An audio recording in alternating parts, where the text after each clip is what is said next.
Good morning, student. Jai Swaminarayan. Subject Automobile Industrial Management AIM. In this subject, last previous lecture we are discussing about the unit number 1 elements of form of business management. Last લેક્ચરની અંદર student આપણે unit number 1 start કર્યું હતું આ સબ્જેક્ટની અંદર જે છે કે વ્યવસાય વ્યવસ્થાના સ્વરૂપોના મૂળ તત્વો, જેની અંદર આપણે બિઝનેસ કઈ રીતના કરી શકાય, બિઝનેસ મેનેજમેન્ટ કેવું હોય છે, બિઝનેસ ઓર્ગેનાઇઝેશનના ટાઈપ્સ કયા કયા હોય છે, ઇન્ડિવિજ્યુઅલ કરી શકાય બિઝનેસ કે ગ્રુપ ઓફ પીપલ કરી શકાય, એનું જે કોમર્શિયલ ગોલ્સ હોય છે તેને અચીવ કરવા માટે which way are generated to create the elements of business management any discuss આપણે કરી હતી. દેન આફ્ટર આપણે 3 માર્ક્સનો મોસ્ટ આઈએમપી ક્વેશ્ચન જોયો તો various business organization also known as the nature of business organization. Business ઓર્ગેનાઇઝેશનના પ્રકાર જેને કહેવાય, જે 3 માર્ક્સમાં પૂછાતો હોય છે અને કોઈ પણ 1 કે 2 તમારે સમજાવવાના હોય છે. અથવા તો આ ક્વેશ્ચન્સ એવી રીતે બી પૂછાય છે કે explain the partnership business and write the advantages and disadvantages of this business. Explain the joint stock company business and advantages and disadvantages of this business. આવી રીતના પણ આ ક્વેશ્ચન સ્ટુડન્ટ આવતો હોય છે. તો ફર્સ્ટ ઓફલી આપણે જોઈએ કે basic types of business organisation, single ownership એટલે કે સોલ ટ્રેડિંગ, જે લાસ્ટ ટાઈમ આપણે ડિસ્કસ કરી ચૂક્યા હતા કે આ એક બિઝનેસનું જૂનું અને સરળ એટલે કે easy and old type nature છે બિઝનેસનું, જેને કહેવાય સોલ ટ્રેડિંગ. સિંગલ ઓનરશિપ, જે પોતે માલિક હોય અને પોતે જ કંપનીને ચલાવતો હોય. આજના લેક્ચરની અંદર આપણે સેકન્ડ નંબરનું જે બિઝનેસ ઓર્ગેનાઇઝેશન નેચર છે પાર્ટનરશિપ, એ આપણે સ્ટડી કરવાનું છે. તો એની જોઈએ કે પાર્ટનરશિપ દેટ્સ મીન્સ કે ભાગીદારી પેઢી. શું કહીશું આપણે પાર્ટનરશિપનો સિમ્પલ મતલબ? ભાગીદારી પેઢી. ધીસ મીન્સ કે 2 or more people wish to come together to form a business. એક કરતાં વધારે પીપલ આની અંદર ભેગા થઈને જે બિઝનેસ કરે એને આપણે પાર્ટનરશિપ બિઝનેસ કહીશું. કે જ્યારે બિઝનેસને ડેવલપ કરવા માટે એનું જે નેચર હોય તે વ્યક્તિગત માલિકી અથવા તો જે ઓનર હોય એના પૂરતી ના રહે, બટ અંદર જેટલા બી ઇન્વોલ્વ થયેલા હોય પીપલ, જેટલા પણ પાર્ટનર હોય તે બધાની જ જવાબદારીઓ ફરજો વધે છે. બધાની જવાબદારી અને ફરજ રહેતી હોય છે આ ટાઈપના બિઝનેસમાં. આથી ખાસ પ્રકારની જે કુશળતા એટલે કે સ્કિલ, નોલેજ, ફંડિંગ કરવાની જે કેપેસિટી હોય છે તે બધા વ્યક્તિઓ અથવા તે બધા પીપલ ભેગા થઈને કમ્બાઈન થઈને આ ટાઈપનો બિઝનેસ સંભાળી શકતા હોય છે અથવા તો આ ટાઈપનો બિઝનેસ ઓર્ગેનાઇઝ કરતા હોય છે.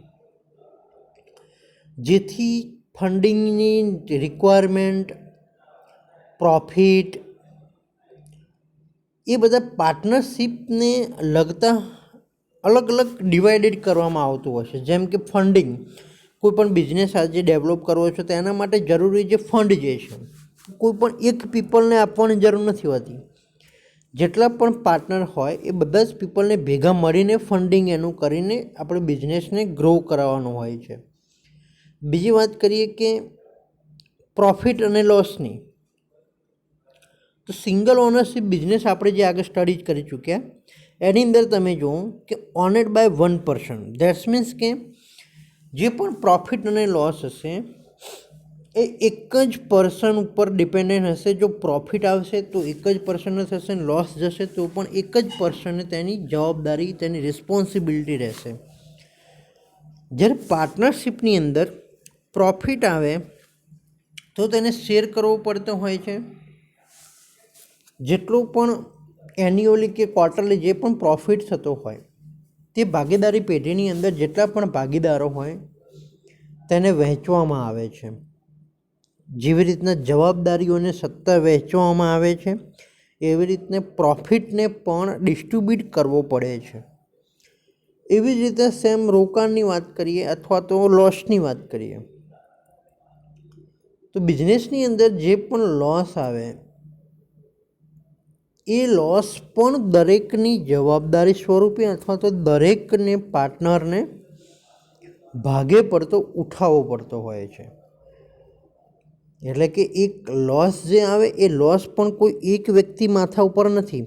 જેને જેને બી પ્રોફિટની અંદર કામ કર્યું છે, પ્રોફિટ લીધો છે, એને લોસ પણ એટલો જ આવશે.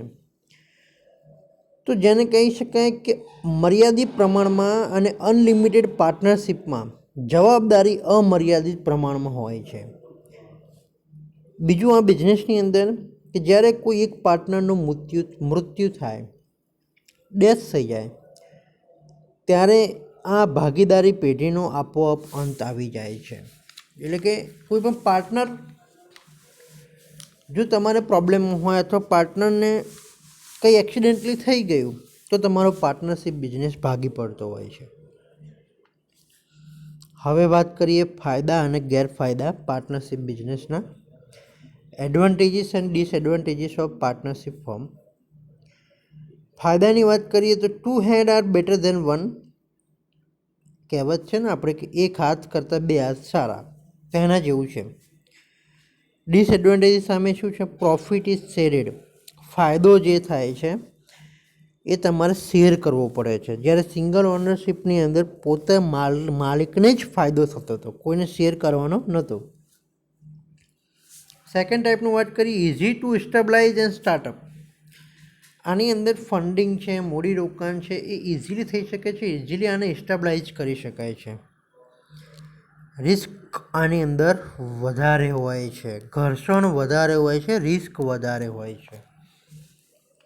Third advantage is cost is divided. જેટલું પણ કોસ્ટિંગ આવે, જેટલું પણ મેન્ટેનન્સ આવે એ દરેક પાર્ટનરને ડિવાઇડેડ થઈ જતું હોય છે. એટલે કે આવા બિઝનેસની અંદર સારું ટેલેન્ટ, સારું જજમેન્ટ અને સારું સ્કિલ ડેવલપ થતી હોય છે. ગેરફાયદો એની સામે શું થાય છે કે ભાગીદારો વચ્ચે સત્તા વહેંચાઈ જાય છે. If partner want to leave have to value all assets and it can be costly. જો તમારો પાર્ટનર વચ્ચેથી તમારું બિઝનેસ છોડી દેશે તો તમારે બધી જ એસેટ્સ જે છે એ તમારે એકલા માથે આવી જશે. એની વેલ્યુ જે છે એ તમારે મોંઘી પડી જશે. બીજો ફાયદો જોઈએ કે બિઝનેસ પર ભાગીદારોનો સંપૂર્ણ કંટ્રોલ હોય છે અને પૂરેપૂરો નફાનો તેમનો હક હોય છે. ધેટ્સ મીન્સ કે જે બી પાર્ટનર છે તે પાર્ટનરશિપ બિઝનેસની અંદર કંટ્રોલ જેને કહીએ. જ્યારે સિંગલ ઓનરશિપની અંદર કેવું હતું કે ડિસિઝન લેવા હોય તો જાતે ડિસિઝન લઈ શકે છે, પોતે ઓનર ડિસિઝન લઈ શકે છે. જ્યારે આની અંદર દરેક જે પાર્ટનરો હોય છે તે સંપૂર્ણ કંટ્રોલ હોય છે અને નફાની અંદર પણ દરેકનો હક હોય છે. તો this is the partnership business. Next વાત કરીએ કોઓપરેટિવ ઓર્ગેનાઇઝેશન. ત્રીજો જે પ્રકાર છે સહકારી સંસ્થા. સહકારી સંસ્થા ધેટ્સ મીન્સ કે શું? અ jointly ઓનેડ enterprise engaging in the production or distribution of goods or the supplying of service operated by its member of their mutual benefits and organized by consumer or fair. That means કે જે private અને વ્યક્તિગત માલિકના બિઝનેસથી સમાજમાં આર્થિક અસંતુલન જે સર્જાય છે, આર્થિક રીતે જે પ્રોબ્લેમ થાય છે તેને સ્ટેબલ કરવા માટે સહકારી સંસ્થાની માલિકી એક પ્રયત્ન છે જેને કોઓપરેટિવ ઓર્ગેનાઇઝેશન કહેવાય. સહકારી સંસ્થા કોઓપરેટિવ ઓર્ગેનાઇઝેશન તેના કર્મચારીને, તેને એમ્પ્લોયને પાર્ટનર બનાવી તેમની સાથે રખાતો ભેદભાવ દૂર કરે છે. કોઓપરેટિવ શું કરે છે કે જે પાર્ટનરશિપની અંદર જે ભેદભાવ થતો હોય છે તેને દૂર કરે છે. બીજું કે સહકારી સ્ટોર્સમાંથી જીવન જરૂરિયાતની ચીજો બજાર કિંમત કરતાં ઓછી કિંમતે પ્રાપ્ત કરવા સહકારી સંસ્થાની માલિકીમાં વ્યક્તિઓનું જોડાણ થાય છે. માર્કેટ વેલ્યુની વાત કરીએ તો market value compare to other organisation કરતાં ઓછી રાખવામાં આવે છે. એટલે એની જે જીવન જરૂરિયાત વસ્તુ હોય તે પણ બજાર કરતાં ઓછી કિંમતે આપીને આ બિઝનેસને ડેવલપ કરીને તેને જોઈન કરવામાં આવે છે. સહકારી કોઓપરેટિવ ઓર્ગેનાઇઝેશન ઉત્પાદન કાર્ય કરતી હોય એટલે કે મેન્યુફેક્ચરિંગ કરતી હોય તેને પ્રોડ્યુસર કોઓપરેટિવ કહે છે. પ્રોડ્યુસર કોઓપરેટિવ કોને કહેવાય કે જે production engaging in the production distribution of goods, જે પ્રોડક્શન કરતું હોય ઉત્પાદન કરતું હોય તેને પ્રોડક્શન કોઓપરેટિવ કહે છે. બીજું વાત કરીએ કે દરેક પાર્ટનર દ્વારા કરેલું રોકાણ કે જે ફંડિંગ કે આપેલી સેવા એના અનુસંધાનની અંદર એને પ્રોફિટનું શેરિંગ કરવામાં આવતું હોય છે. સપોઝ કે 10 પાર્ટનર ભેગા થયા એમાંથી એક જણાએ 80% જેવું ફંડિંગ કાઢ્યું છે તો પ્રોફિટ આવશે કંપનીનો કોઓપરેટિવનો તો એને પણ 80% જ પ્રોફિટ મળશે. આવી રીતના જેટલા પર્સન્ટેજ પીપલનું જેની અંદર શેરિંગ હોય છે એટલા પર્સન્ટેજ એને વળતર પ્રોફિટ તરીકે આપવામાં આવતું હોય છે આ બિઝનેસની અંદર. કોઓપરેટિવ ઓર્ગેનાઇઝેશન એક વિશાળ ઉદ્યોગ, મૂડીરોકાણ અને ડિસિઝન લેવા માટે સક્ષમ કોઓપરેટિવ સંસ્થા સફળ થઈ ચૂકી છે અત્યાર સુધીમાં. જે સક્સેસફુલ બિઝનેસ કહેવાય જેને કોઓપરેટિવ બિઝનેસ કહેવામાં આવે છે. કોઓપરેટિવ ઓર્ગેનાઇઝેશનની અંદર સભ્યોની ખૂબ મોટી સંખ્યા થઈ જવા છતાં તેનું કંટ્રોલ કરવા અમુક જ પાર્ટનર એડ કરવામાં આવતા હોય છે. એટલે કે આ બિઝનેસની અંદર એવું નથી કે બહુ બધા સભ્યો થઈ ગયા તો એની અંદર પ્રોબ્લેમ થાય કંટ્રોલ કરવા માટે, સંચાલન કરવા માટે. ના, સંચાલન કરવા માટે, કંટ્રોલ માટે જે તે વ્યક્તિ જે નિમણૂક કરેલી હોય અથવા જે તે વ્યક્તિને જે રિસ્પોન્સિબિલિટી સોંપેલી હશે તે જ એની અંદર જવાબદાર રહેશે. તો આ એક કોઓપરેટિવ ઓર્ગેનાઇઝેશનની આપણે ડેફિનેશન અને શોર્ટમાં સમજ્યા.